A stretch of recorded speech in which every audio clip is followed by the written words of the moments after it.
welcome to UHAM Talk Show. I'm the host of today, Robert. We are going to discuss the case regarding to online harassment. Today, we invited four people from different perspectives of role and background to discuss this topic. Let's welcome Mr. Sam, who are working as a lawyer, Mr. Yong as a policeman, Mr. Ang as a father, and Ms. Ooi as a counselor. We collected some questions from the public and audience to ask you, Mr. Sam, about the legal act of bullying. Could you share some of your professions towards the questions? I would like to thanks to our reporter. By the way, I'm Sam Sein, and I would like to answer a few questions given by the public about these online harassment issues in terms of Malaysia laws as a lawyer. So the first question is online harassment considered as a crime? I believe that this is the most famous or popular questions that most people concerned about. My answer as a lawyer is yes.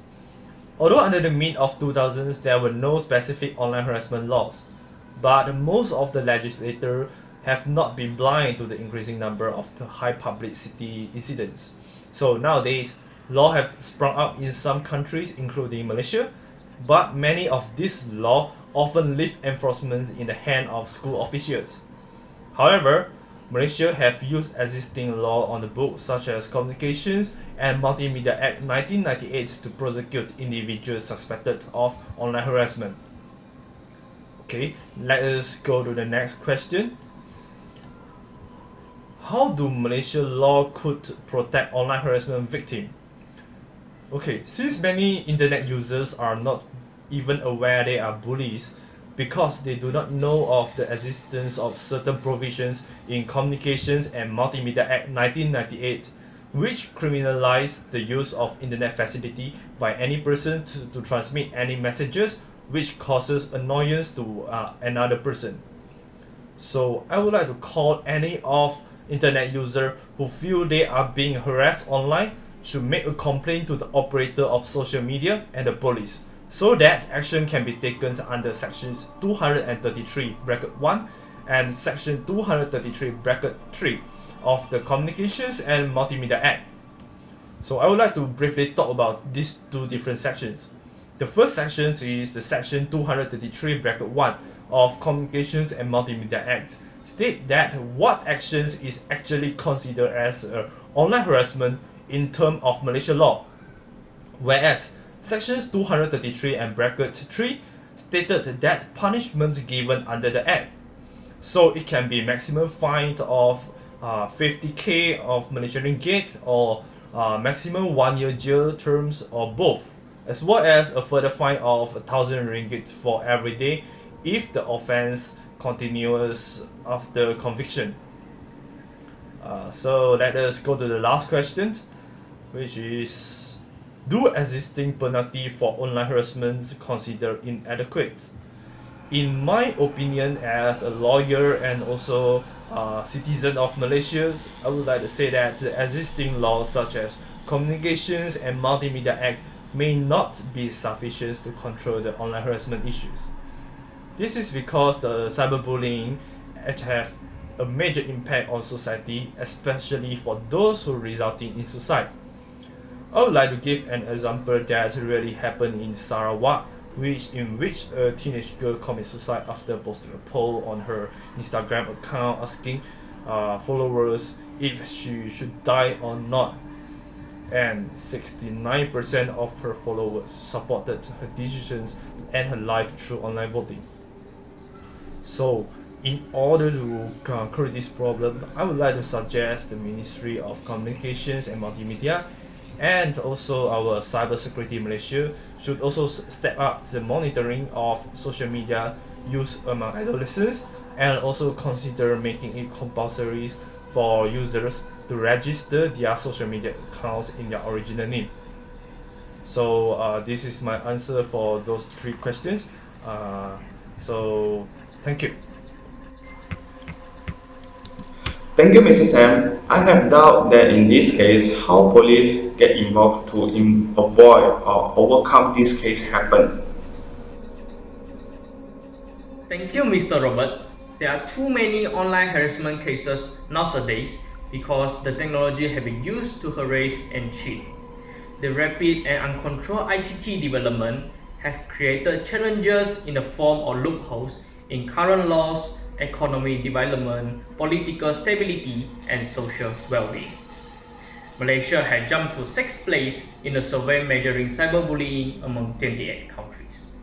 Almost anybody who is an active computer online user will be an online harassment victim. The younger generation are the most vulnerable. In the sight of police, we will take complaints from the public on crime-related matters. If the online harassment that public face could potentially risk their security, such as hacking, blackmailing, or stalking, they can lodge a police report at any police station closest to them. Once public lodge a police report, the incident will be treated as a criminal matter. Besides, we get to know that public sometimes afraid and choose to be keep quiet when facing online harassment. Therefore, don't be afraid to make police report when there are online harassment cases occur. Public can also submit their complaint via smartphone using the Volunteer Smartphone Patrol (VSP) application created by the police to enable the public to work with the police to combat crime. Besides, there are some responses taken by us in order to avoid this case happen. First, we will do the review of current laws like Computer Crime Act and Digital Signature Act. We will also organize and hold the awareness campaigns. Public are advised to participate in the awareness campaigns. We also have Police Cyber Investigation Response Center that is supported by the Mobile Intelligence System. Furthermore, public can visit to official website of Royal Malaysia Police or call our hotline for more information. Thank you, Mr. Yong. Ms. Ooi, as a counselor, how do you overcome victim phobias? Could you share your experience? Alright, thank you, Robert. Hi everyone, I'm Wei Shien and currently work as a counselor in a high school. Today, I would like to share with you guys some information about online harassment. A survey conducted by People Act last year found out that almost 400 Malaysians felt that a hateful comment is a violent form of cyber harassment. The result shows that women are at least twice as likely to be the victims of online sexual harassment, which is 20.9% compared to men, which is only 9.8%. There are some similar cases happening in Malaysia. For example, in 2015, a radio presenter who questioned hudud law in Kelantan in her YouTube channel received threats and her photos were shared widely on social media, along with the vile comments. Besides that, social activist Sheikh Azmi, who organized a dog familiarization event in 2014, also received death threats and nasty messages online. In 2019, 3 out of 10 young Malaysians are the victims of online harassment, which affects their education and social life, with the majority experiencing it through private messaging application. From my point of view, a safe learning environment is essential for students of all ages, but incidents involving bullying, harassment, and violence threaten students' safety and their ability to learn. So, how can a counselor take leadership role during this crisis and recovery? A counseling should be provided to the victim and also cyberbully. The goal of counseling is to help victims to cope with the trauma of cyberbullying.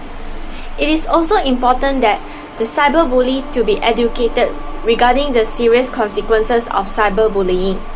Counselors can also teach anger management skills, ways to appropriately express feeling. Sessions with the victims and the cyberbully can be offered through individual, group, or family sessions. Besides that, it is essential that the school have clear policies and regulations regarding bullying in order to protect students from themselves from liability. Cyberbullying and bullying should not be tolerated, and the school can implement an anti-cyberbullying policy including a prevention plan. A final one was collaboration. Collaboration with stakeholders is essential. Besides working with the victim of cyberbullying, counselors are also encouraged to collaborate with the teachers, as the teachers are working directly with the students every day, and may possess additional insights and information pertaining to which students are being impacted by cyberbullying.